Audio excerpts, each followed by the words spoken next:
오늘 설교의 주제는 박해입니다. 박해. 이 박해라는 단어는 우리한테 참 낯설죠.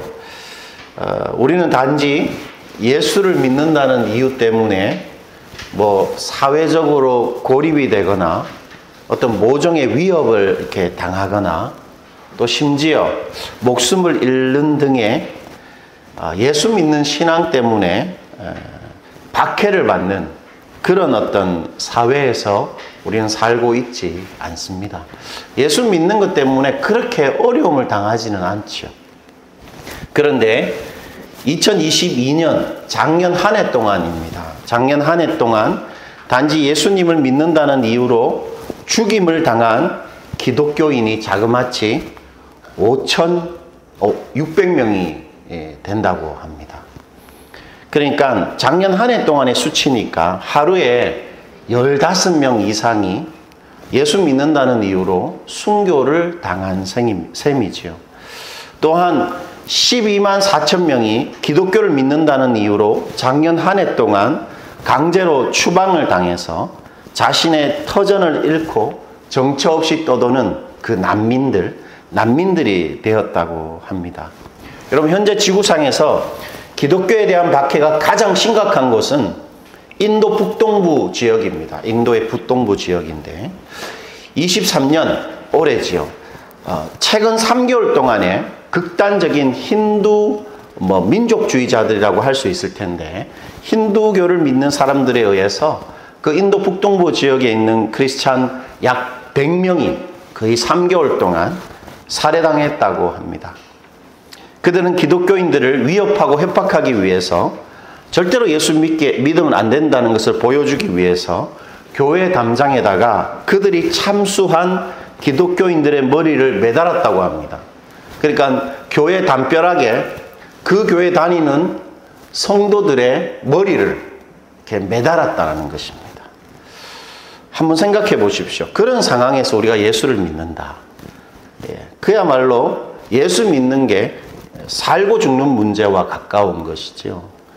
인도 북동부 지역에서는 예수를 믿는다는 것은 그야말로 내 생명을 그리고 내 가족들의 생명을 거는 일입니다.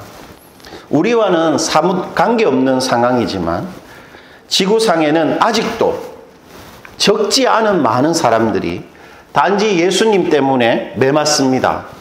예수님 때문에 감옥을 가고 나의 집인데 예수 믿는다는 이유로 집을 빼앗기고 삶의 터전을 잃고 심지어 목숨을 잃는 등의 문자 그대로 박해를 당하고 있습니다. 지금도 그런 일이 많이 일어나고 있지요. 그런데 오늘 예수님은 그런 박해받는 자들이 참 복되다. 좀 이상한데 박해를 받는 그 사람들 참 복되다. 우리 예수님 그렇게 말하는데요. 마태복음 5장 10절입니다. 의를 위하여 박해를 받는 자는 복이 있나니 천국이 그들의 것입니다. 여러분, 여기 의를 위하여 박해를 받는다는 것을 예수님이 11절에서 다시 설명하십니다. 의를 위하여 박해를 받는다는 말이 다소 모호한데 예수님께서 11절에서 이렇게 설명하시죠. 11절입니다.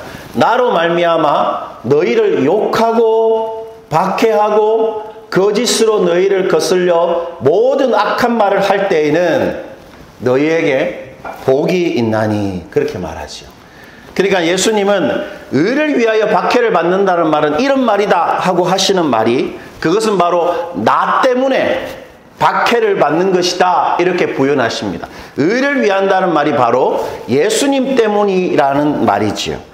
그러니까 인도 북동부 지역의 그리스도인들처럼 예수님을 나의 주인으로 믿기 때문에 그리고 이제부터 내가 예수님을 위해서 살기 때문에 생기는 박해, 그런 박해를 받는 자들이 복이 있다라는 것입니다.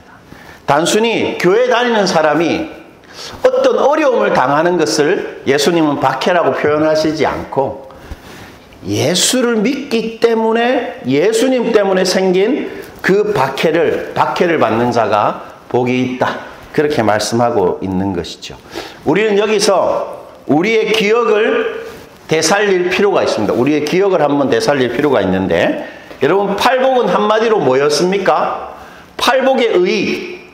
팔복이 정말 말하고 싶은 게 뭐였죠? 예수님이 8가지의 복을 이야기하시면서 우리에게 정말 말해주고 싶었던 게 뭐였습니까? 그것은 예수 믿으면 반드시 우리에게 생기는 존재 변화에 대해서 예수님께서 팔복의 사람들을 통해 말씀해 주셨죠. 그러니까 팔복은 우리가 예수님을 믿고 우리가 계속 만들어 가야 될 무엇이 아닙니다. 물론 그런 측면도 없지 않아 분명히 있지만, 팔복은 예수님을 딱 믿을 때 우리에게 반드시 생기는 신적인 성품입니다. 물론 그 사람의 성장 배경이나 그 사람의 어떤 스타일, 신앙의 열심에 따라서 또는 그 사람의 성격에 따라서 정도의 차이는 있지만, 예수 믿게 되면 누구라도 거듭난 자야 그 마음 속에 이 팔복의 성품들이 반드시 생기게 되는 것이죠. 그러니까 다시 말하면 예수 믿는 모든 사람들이 반드시 가지게 되는 존재의 특징, 그리고 예수 믿으면 생기는 성품, 예수 믿는 모든 사람들이 가지고 있는 공통된 스타일, 그것이 바로 팔복입니다. 그렇다면 이 8번째 복, 예수님 때문에 박해를 받는 이것도 우리들에게 반드시 적용되고 해당되는 그런 성품임에 틀림없겠죠. 때문에 오늘 예수님 때문에 박해를 받는다는 것은 단지 인도 북동부 지역의 그리스도인들 뿐만 아니라 오늘 한국 땅을 사는 우리 예수 믿는 자들에게도 반드시 일어나는 일임이 틀림없습니다. 박해를 받는 것이 모든 예수 믿는 자들에게 반드시 생기는 특징이다. 예수님 그렇게 말하는 것입니다. 그런 점에서 오늘 예수님께서 이렇게 말하시는 셈이죠. 나를 믿는 모든 사람들은 반드시 나로 인해 박해를 받는 사람들이다. 예수 믿는 모든 사람은 반드시 예수님 때문에 박해를 받게 되어 있다. 예수님 딱 그렇게 말하시는 것입니다. 그런데 이상합니다. 좀 이상하죠. 왜냐하면 우리 틀림없이 예수를 믿지만 박해를 받고 있지는 않기 때문입니다. 우리는 박해를 받고 있지 않습니다. 때문에 이 박해라는 단어를 단지 지금의 인도 북동부 지역에서 일어나는 그 끔찍한 일로만 국한시켜서는 안 됩니다. 단지 예수 믿기 때문에 죽는다, 이런 의미가 아니라는 거죠. 다시 11절을 한번 보십시오. 우리 11절 한 번 더 읽어볼까요? 11절입니다. 나로 말미암아 너희를 욕하고 박해하고 거짓으로 너희를 거슬러 모든 악한 말을 할 때에는 너희에게 복이 있나니. 예수님께서 10절에서 박해를 받는다는 말을 이 3가지 예를 들어서 다시 풀어서 설명하시고 있죠. 11절에서 어떤 것입니까? 욕하는 겁니다. 욕하는 것. 그리고 박해하는 것입니다. 그리고 3번째는 우리를 거짓으로 우리에게 악한 말을 하는 것입니다. 이 박해를 받는다는 말을 3가지 예를 들어서 설명하고 계십니다. 여러분, 누군가 우리에게 욕한다. 예를 들어서 야이 새땡아 뭐 이렇게 욕을 한다 우리한테. 그러니까 우리 이름을 안 부르고 야이 새끼야 뭐 이런 식으로 우리를 부른다. 그럼 그 사람이 우리를 어떻게 대하는 것입니까? 우리를 멸시하거나 우리를 하찮게 여기거나 우리를 하대하는 것이죠. 자매들은 잘 모르겠습니다만 형제들은 군에 가면 주로 자기 이름보다 욕을 듣습니다. 이등병 때 고참들이 야 이 새끼야 뭐 이렇게 그냥 이렇게 아주 쉽게 우리한테 욕을 하지요. 그 욕이 바로 우리를 하대하는 것이죠. 그게 예수님은 박해의 한 예다라고 말하십니다. 그리고 2번째는 이 박해한다는 말은 괴롭히고 해를 입힌다는 것입니다. 고통을 주는 것입니다. 아무 이유 없이 그 사람을 막 괴롭힙니다. 요즘 우리 중고등학교에 가보면 그런 왕따를 당하는 아주 못된 아이들이 있죠. 왕따를 시키는, 폭력을 행사하는 그런 것입니다. 괴롭히고 해를 입히고 고통을 주는 것입니다. 그게 박해의 한 예죠. 그리고 3번째는 거짓으로 우리에 대한 악한 말을 합니다. 이 말은 뭐냐면 내가 그렇게 하지도 않았는데 우리를 모함합니다. 그런 일을 당해본 적이 있습니까? 누군가가 계속 우리에 대해서 나쁜 말을 하고 하지도 않은 일을 계속 전파합니다. 그리고 우리에게 억울한 누명을 씌웁니다. 우리가 하지도 않았는데 그것이 바로 세 번째 예입니다. 그런데 예수님께서 예를 들고 있는 이 박해에 세 가지의 공통점이 있습니다. 한번 잘 생각해 보십시오. 욕을 하고 박해하고 우리에게 누명을 씌우는 이 세 가지의 공통점이 뭐겠습니까, 여러분? 뭘까요? 그것은 바로 이 일을 당하는 모두가 어떤 사람들입니까? 약자들입니다. 약자들. 우리는 누군가가 우리에게 좀 함부로 행동해도 그냥 넘어갑니다. 저는 좀 누가 나한테 함부로 하면 그냥 못 넘어가서 이게 큰 문제인데, 뭐 보통 사람들은 운전을 하다가 깜빡이도 넣지 않고 이렇게 탁 차가 이렇게 위협적으로 들어오면 그냥 뭐 빵 한번 하고 그냥 지나가죠. 근데 저는 약간 그걸 잘 못 참는데, 어쨌든 우리는 누군가가 함부로 행동해도 에이, 뭐 저런 사람이 다 있냐 하고 그냥 지나갑니다. 그런데 만약 그 사람이 우리한테 욕을 했다, 예수님이 예를 든 것처럼 욕을 했다. 그러면 착한 우리 아내도 내가 물어보니까 참지 않는다고 말을 하던데, 욕을 하면 상황이 달라지는 겁니다. 우리한테 욕을 했으면 우리는 절대로 그것을 용납할 수 없죠. 그런데 만약 여러분이 그 사람이 욕을 할 때, 내가 고등학생이에요. 고등학생. 그런데 그 사람이 일진 무리 중에 짱입니다. 싸움을 제일 잘하는 애예요, 고등학교 때. 그 고등학교 짱이 나한테 욕을 했다. 제가 준호 의원한테 물어보니까 그냥 가만히 있는다고 하더라고요. 그리고 우리가 군대를 갔어요. 군대를 갔는데 하늘 같은 고참이 우리한테 막 욕을 합니다. 막 욕을 해요. 그때 우리 대부분 그 이등병들은 어떻게 고참이 욕을 할 때 어떻게 하냐면 시정하겠습니다. 그 말만 합니다. 가만히 욕을 듣습니다. 그리고 나의 생사 여탈권을 가지고 있는 우리 김 부장님이 우리한테 욕을 막 한다. 그럼 우리는 그냥 듣습니다. 우리 자녀들과 우리 아내를 위해서 그냥 욕을 듣지요. 왜 욕을 듣고 그냥 참습니까? 우리가 그때 약자이기 때문에, 약자. 그리고 만약 누군가가 어떤 이유로든 말을 막 때리려고 하고 괴롭히고 해를 입히면 우리 어떻게 합니까? 누가 나를 때리려고 한다. 우리는 맞서서 방어하고 그 사람의 그 행동을 제압하겠죠. 그런데 그 사람이 우리보다 힘이 센 강자라면 우리는 그냥 그 사람의 폭력을 당해야 하는 것입니다. 우리나라는 그렇지 않지만 만약에 총기가 뭐 대형마트에 가서 우리가 총을 구입할 수 있다면 누군가가 총을 딱 들고 우리한테 딱 위협하면 우리는 그저 그 사람의 그 위협과 폭력을 당할 수밖에 없죠. 왜 그렇습니까? 우리가 그때 아무 무기도 가지고 있지 않은 약자이기 때문입니다. 약자는 박해를 그냥 당합니다. 마찬가지로 누군가가 우리에게 모함하고 누명을 막 씌우면 우리는 절대 가만히 있지 않습니다. 우리가 그렇게 하지 않았다는 우리 결백을 강하게 주장하고 그리고 그 사람이 거짓말했다라는 것을 폭로하죠. 그러나 그 사람이 공권력을 딱 움켜쥔, 예를 들면 박정희 시대나 전두환 정권 때의 권력자라면, 뭐 정보부에 속한 권력자라면 우리는 억울하지만 그 모함과 누명을 그저 받아내야 합니다. 아무리 우리의 결백을 주장하고 그 사람의 거짓을 폭로해봐야 아무 소용이 없는, 다 차단되는 거지요. 왜 그렇습니까? 우리가 그때 약자이기 때문이지요. 바로 박해를 받는 모든 사람들은 약자입니다. 약자. 때문에 이렇게 우리가 해석해야 합니다. 예수님으로 말미암아 우리가 반드시 박해를 받는 사람이 된다는 것은 이런 뜻인 거죠. 우리가 예수님 때문에 반드시 약자가 된다는 것입니다. 약자. 예수님 때문에 약자가 된다는 말이 바로 예수님 때문에 박해를 받는다는 말의 의미입니다. 예수님은 오늘 우리에게 이렇게 말씀하시는 거예요. 나의 사람들은 모두가 나로 인해 약자가 되는 사람들이다. 나의 사람들은 모두가 나로 인해서 약자가 되는 사람들이다. 예수님 때문에 약자가 되는 사람, 그것이 바로 의를 위하여 박해를 받는 사람이 된다는 말의 핵심된 의미입니다. 그리고 예수님 때문에 약자가 되는 사람이 바로 예수 믿는 사람입니다. 여덟 번째 특징이죠. 그리고 그 사람이 진짜 복된 사람입니다. 자, 그렇다면 우리는 질문을 하게 됩니다. 여기서 어떤 질문을 하게 되지요?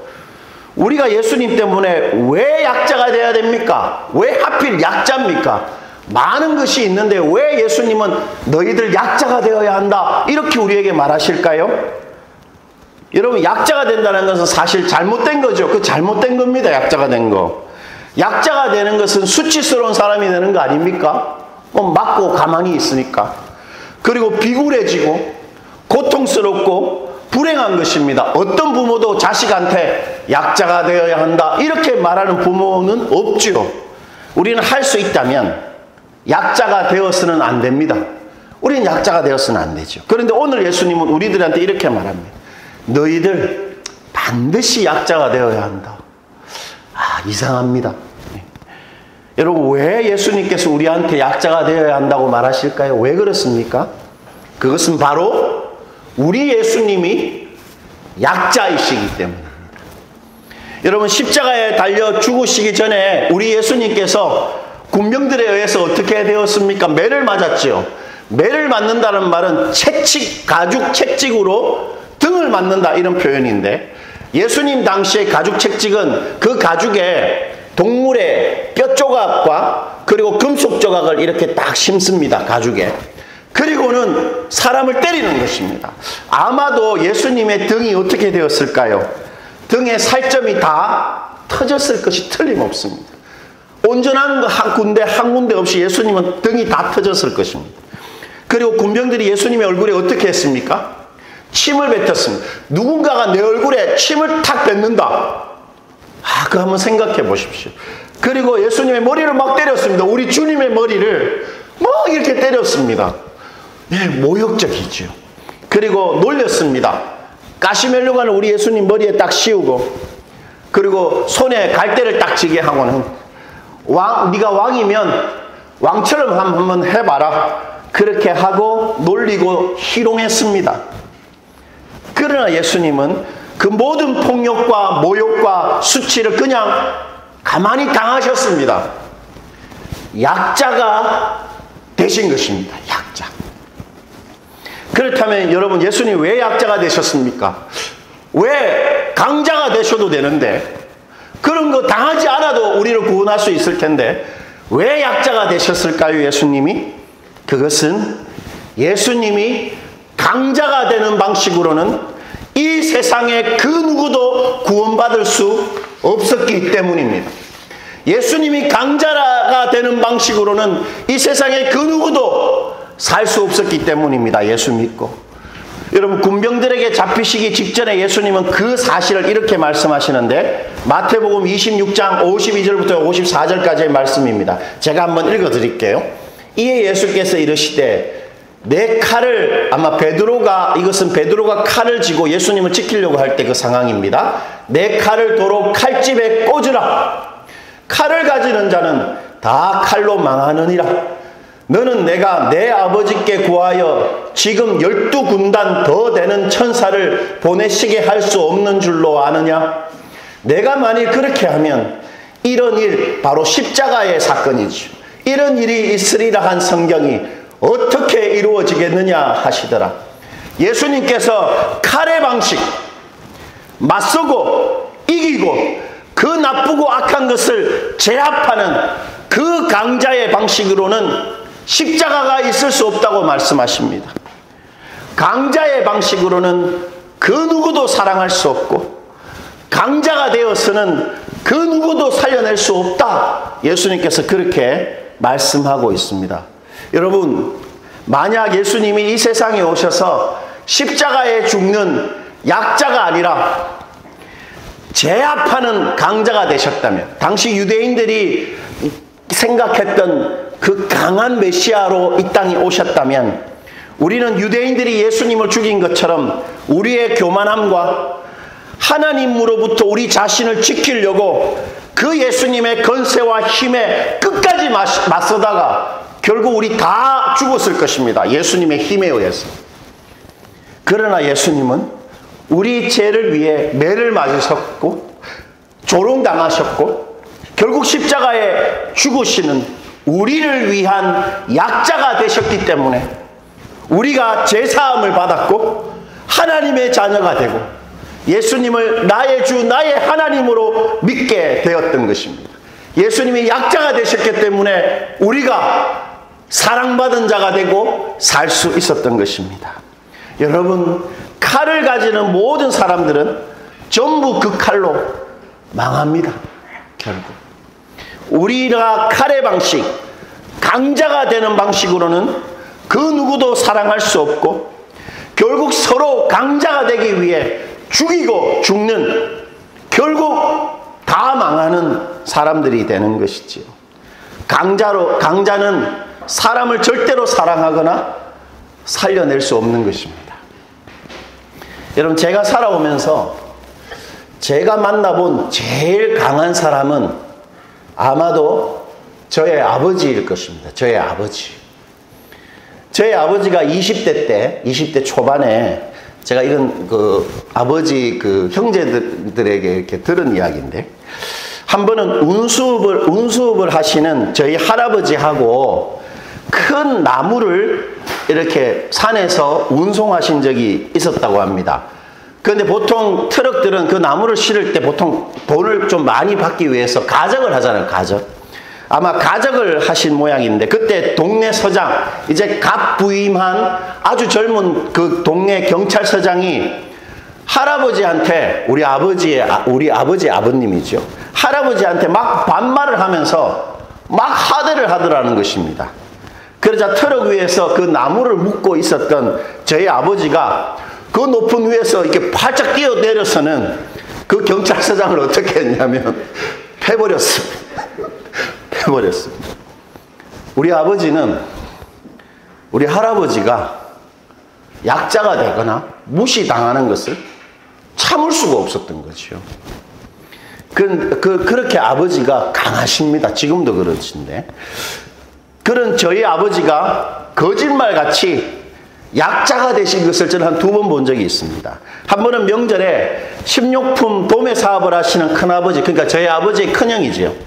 그 큰아버지의 그 설탕 배달을 아버지하고 제가 같이 도와준 적이 있습니다. 근데 배달 간 가게 사장이 아버지를 함부로 대하는 것이에요. 마치 이제 직원인 것 같이, 그 큰아버지의 직원인 줄 알고 함부로 막 제가 조마조마했습니다. 아버지가 저 때도 강하게 행동하시면 어떡할, 조마조마했는데 아버지가 거짓말같이 아주 상냥하게 그 사장의 까다로운 요구를 다 조용히 받아내시는 겁니다. 왜 그랬을까요? 저는 정말 낯설었는데, 그것은 아버지가 사랑하는 형님의 사업에 해를 끼칠 수가 없었기 때문입니다. 그래서 아버지가 기꺼이 약자가 되신 것입니다. 그리고 제가 지금의 아내하고 결혼하기 전에 양가 상견례를 할 때 저는 약간 걱정이 생겼어요. 어머니는 참 걱정이 없었는데, 아버지가 막 이렇게 강하게 반응을 하시면 어떡하나 하는 걱정이 앞섰습니다. 그런데 저는 상견례 때, 저는 살아오면서 저희 아버지가 그렇게 겸손하고 그렇게 상냥한 모습을 처음 본 것입니다. 왜 그랬을까요? 사랑하는 자식의 결혼이 잘 되기 바랐기 때문에 기꺼이 약자가 되신 것입니다. 이처럼 사랑하기 위해서는 누구나 예수님처럼 약자가 되어야 합니다. 오직 약자만이 정말 하나님을 사랑할 수 있습니다. 강자는 절대로 하나님을 사랑하지 못합니다. 약자만이 하나님을 사랑하고, 또한 약자만이 주변에 있는 사람을 사랑할 수 있는 것입니다.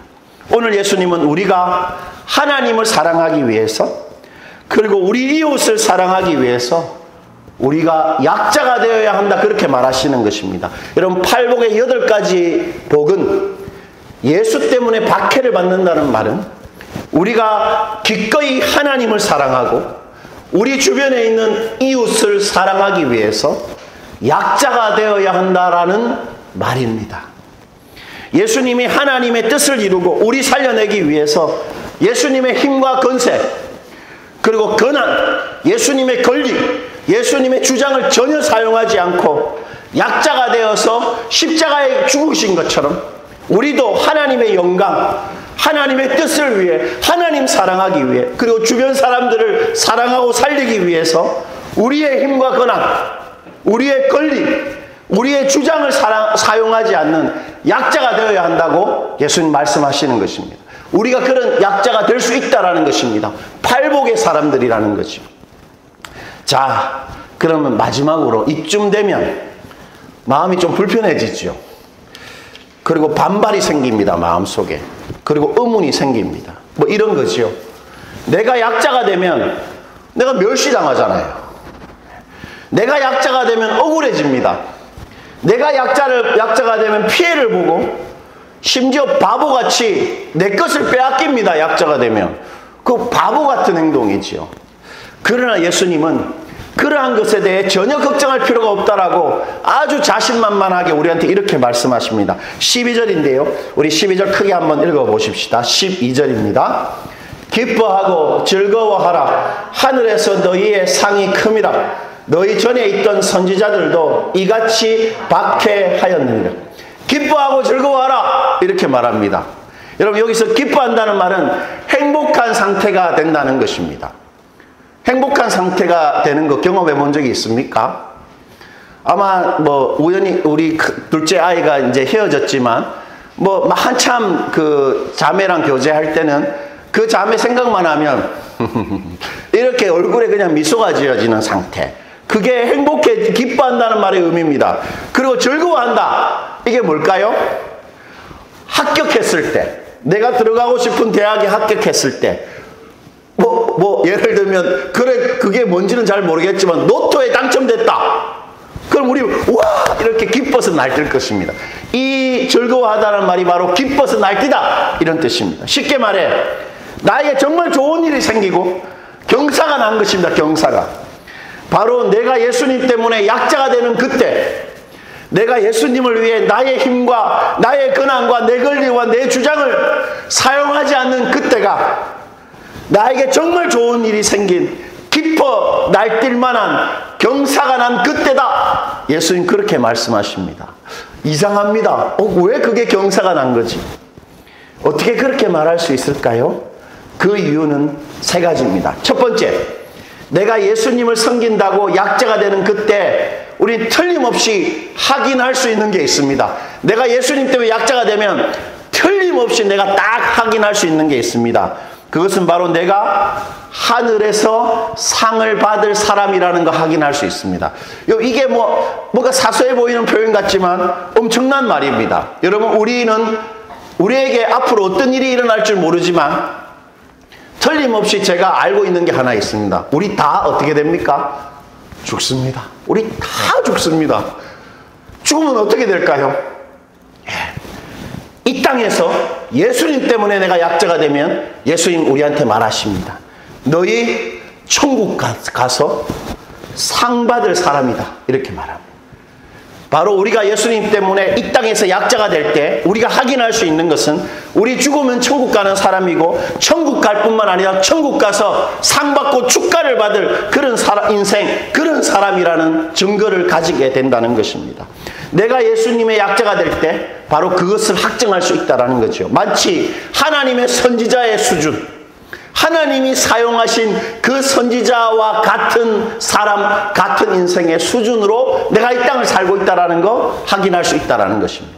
그리고 두 번째, 약자됨을 기뻐해야 될 이유는 그 약자됨이 절대로 사소하거나 비굴하거나 처참하거나 작은 일이 아니라는 것입니다. 우리가 예수님의 약자가 될 때 하늘에서 우리의 상이 어떻다고 말합니까? 하늘에서 우리의 상이 어떻다고 말하지요? 크다고 말합니다. 크다. 여러분 잘 생각해 봐야 됩니다.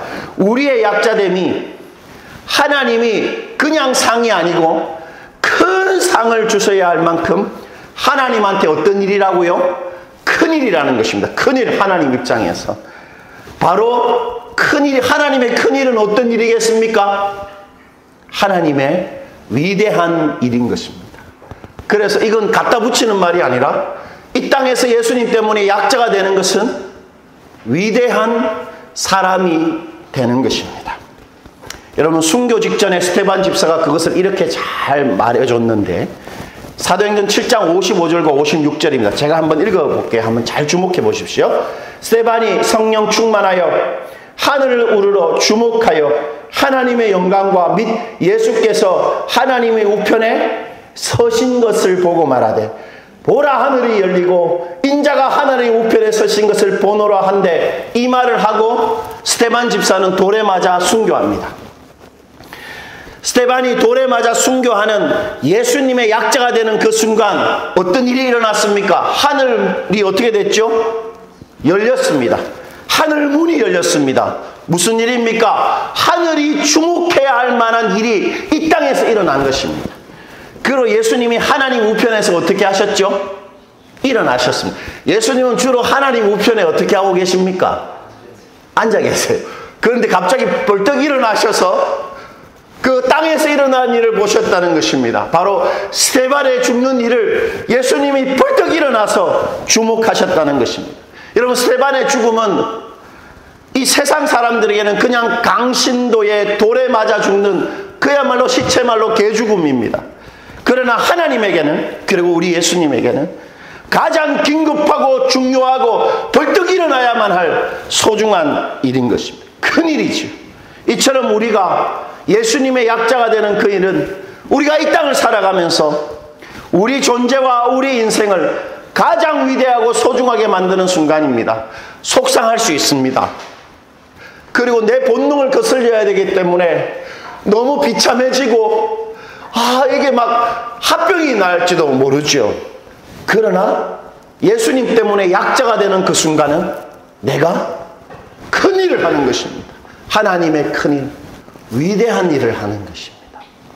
그리고 마지막 세 번째, 우리가 약자됨을 기뻐해야 될 가장 중요한 이유는 우리가 약자가 될 때 우리가 강자가 된다는 것입니다. 강자.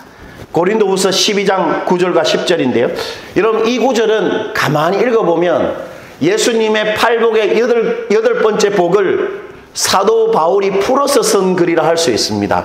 우리 다 같이 한번 크게 읽어볼까요? 마지막으로, 나에게 이르시기를 내 은혜가 내게 족하도다. 이는 내 능력이 약한 데서 온전하여 짐이라 하신지라.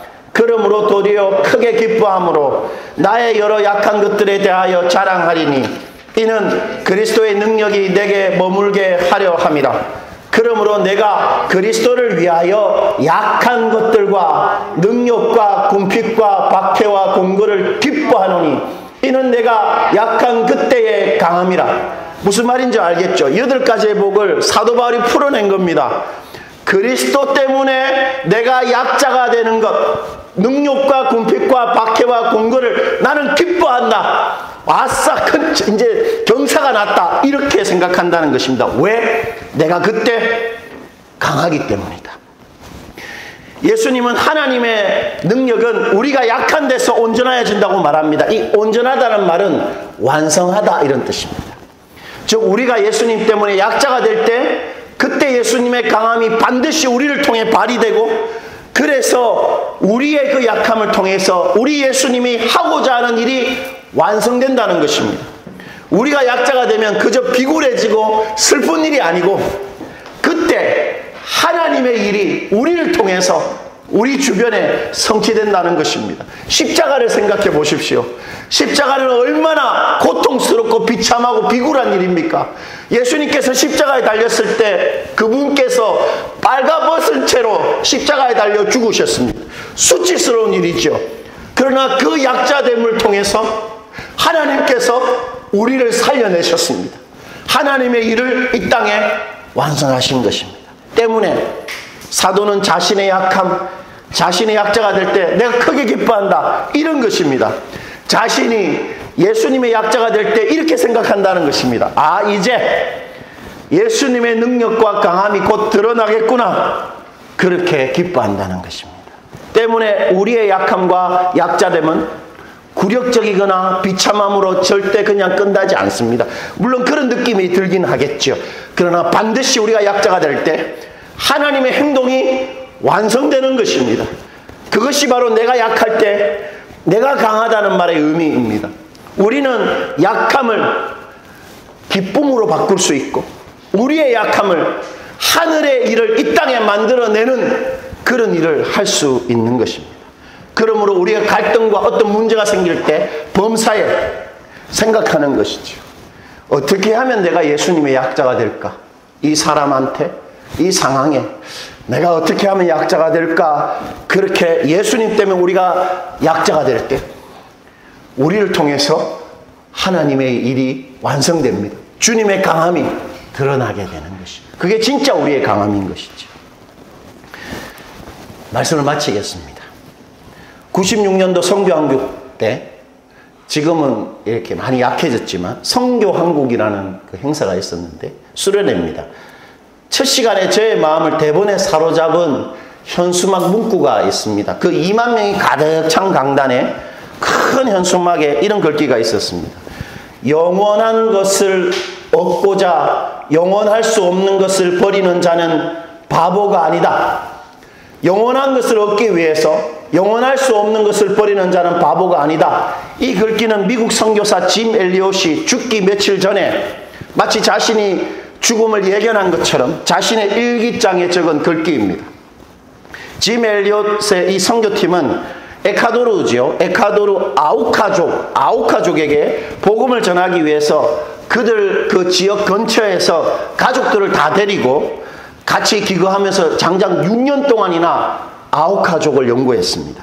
그리고 드디어 아우카족 남자들을 처음으로 대면하던 1956년 1월 18일에 짐 엘리엇을 포함한 5명의 선교사가 아우카족 전사들에게 칼과 창으로 무참하게 살해당합니다. 5명이 다 죽습니다.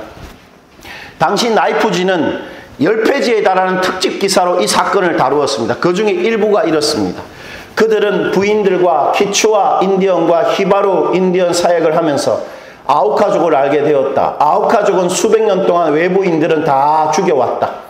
다른 인디언들은 그들을 너무 두려워하였으나 선교사들은 아우카족에게 가기로 결심했다. 그런데 이 얼마나 불필요한 낭비인가? 왜 그 식인 사람을 죽이는 그 민족한테 가서 이 뛰어난 젊은이 5명이 다 죽었냐? 왜 이 낭비를 하냐? 이런 말입니다. 기자회견장에서 어떤 기자가 똑같은 질문을 짐 엘리엇의 아내에게 했습니다. 그러자 짐 엘리엇의 아내가 이렇게 말했습니다. 낭비라니요. 나의 남편의 죽음은 낭비가 아니었습니다. 그는 온 생애를 이것을 위해 준비했던 사람입니다. 바로 이 시간을 위해 살아왔던 사람입니다. 그는 자기의 책임을 수행한 그리고 자기 목표를 달성하고 죽은 행복한 사람입니다. 그녀의 말대로 엘리엇이 죽고 정확히 5년 후에 아무도 접근조차 할 수 없었던 아우카족 전 종족이 단 한 사람의 예외 없이 다 세례를 받고 기독교인이 되었습니다. 그리고 엘리엇을 죽인 그 사람은 아우카족의 최초의 목사가 됩니다. 그리고 이 사람은 전 세계를 돌아다니면서 간증을 합니다. 자신이 짐 엘리엇을 죽인 그 일에 대해서. 그때 자기가 본 것이 있다고 합니다. 짐 엘리엇을 죽일 때 갑자기 하늘에서 강체가 나면서 하나님 같은 분이 서 있는 것을 내가 보았다. 그렇게 간증을 합니다. 스테반이 죽을 때와 똑같은 일이 우리 짐 엘리엇이 죽을 때 일어났던 것입니다. 이처럼 예수님을 위해 우리의 힘과 권한과 권리를 사용하지 않는 약자가 되는 것은 불필요한 손해나 낭비가 절대 아닙니다. 기뻐하고 즐거워해야 할 일입니다. 우리가 약자가 될 때 우리 예수님의 강함이 반드시 드러나고 하늘의 일이 우리를 통해 이 땅에 완성되는 것입니다. 때문에 우리가 예수님 때문에 우리가 약해지면 그게 강해지는 것입니다.